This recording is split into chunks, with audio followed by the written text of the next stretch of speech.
After a few hours, I have finally finished a replica of the Bear Tower Defense Haunted Mansion. I'm going to use this as my boss concept for my new awaited video, the Haunted Mansion Extreme video. This is going to be so awesome. Oh, wait. Oh, Bear Tower Defense Season 1 trailer? Let me take a look.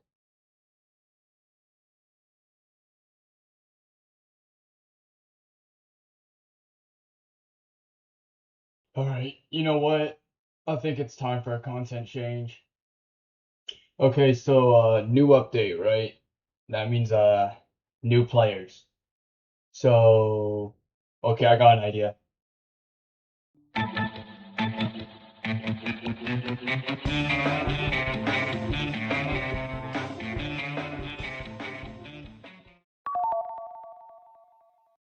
Alright, so let's say you pop into the round randoms or maybe a little friend that just joined the game, and then this is their placement. So what exactly is placement?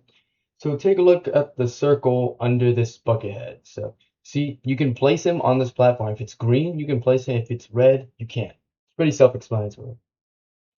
So as I place this bucket head right here, you can see that the bobs, he's not touching the bobs. He's not attacking the bobs, or even he doesn't even know they exist.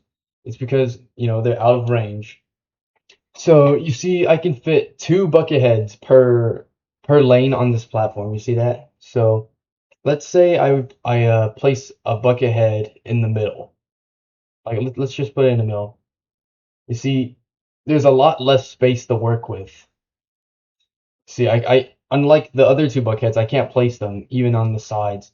So that's why you have to place as close to the edge as possible, leaving as much space so you can actually place all of your towers really close to each other. Keep it more organized and also like preserves their range because you don't want all the towers all over the place. The damage is going to be really inconsistent, and each tower is going to be really hard to manage and upgrade. Okay, so you see here, I'm in quite the predicament. So I placed four psychics all over the place on this platform, and now I barely have enough space to place the rest. So how do I fix this? You want to place each psychic on the edge to allow enough space to place your second one in the same column.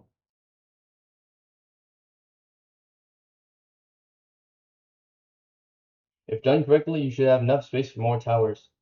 So you can see I could place this one here and place that one here. And you can even place a scanner here. As you can see, the picture on the left is much more organized than the picture on the right. So you can see I can fit all seven psychics in another tower without having to worry about like where else I should put the towers because all of my towers are able to be put onto one singular platform. Unlike the other picture where I just waste a ton of space and I need to place my psychic somewhere else, which is very inconsistent. All right, this boss is gonna be pretty hard. You got Scanner or Hype Beast? Oh, um, I'll know what to tell you, buddy. But we can still win this, right? Right? You have a large array of towers at this current state of the game, with around 11 towers to work with. However, at the beginning of the game, you only get access to a handful of towers, some ranging from maybe a ranged tower all the way to a melee tower to a support tower. So that begs the question, what makes a balanced team? What bears fill each role so that each slot matters? Well, first off, it all depends on which mode and map you are doing, but generally a good team consists of these qualities. Good early game towers can consist of Psychic or Buckethead for their cheap cost and good damage, and this is not limited to them, but they are the best options. The support towers can be either Cheese Factory or Rockstar, but I recommend Rockstar because Cheese Factory only has really good usage in medium mode, and then everywhere else you don't need it. Area attackers can be Big Cheese, Cheese Lord, or Sam. So I recommend bringing Big Cheese for his huge damage ability, or Cheese Lord to buff Bear and Big Cheese.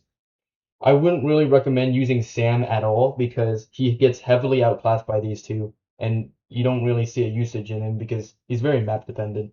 Sam also lacks the damage, unlike the other two, so that's also another reason. The boss killer is straightforward. It's either Bear or Electro Sand.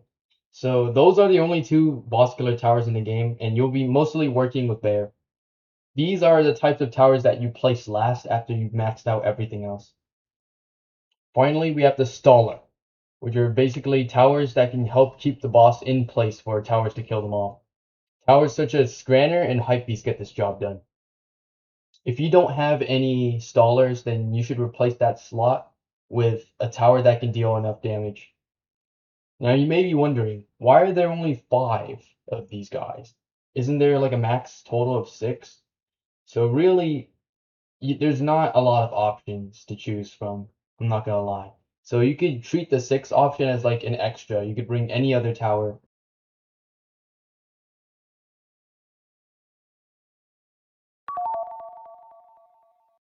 Oh my goodness! Grinding for exam, it's so hard. Uh, how many coins do you have right now? 700 coin. I think that's pretty good. Dude, you're not even close. What have you been spending these coins on? A little bit of gambling. A little bit of gambling, yes. Pretty good gambling. I got a lot of skin. Common skin. Okay, you definitely have financial problems.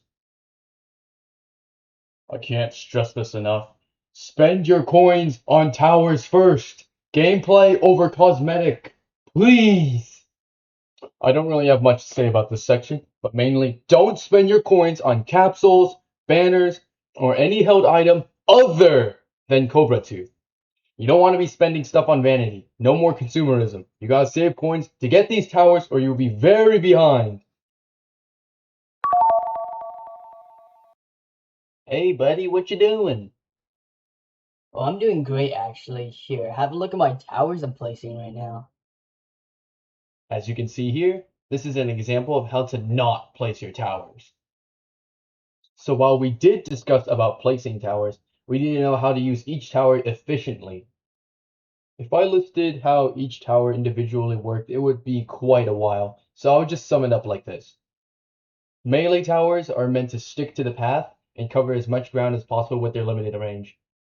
Range towers are meant to be bunched together to cover as much of the map as possible to maximize their range. And finally, support towers like Rockstar need a dedicated space to cover as many towers as possible. Further planning is needed for these towers. So that's all I wanted to say for now, but follow these tips and you should become a pro. Yeah, definitely. Beste Zek, beste Zek. Beste Zek, beste Zek. Zek, Zek.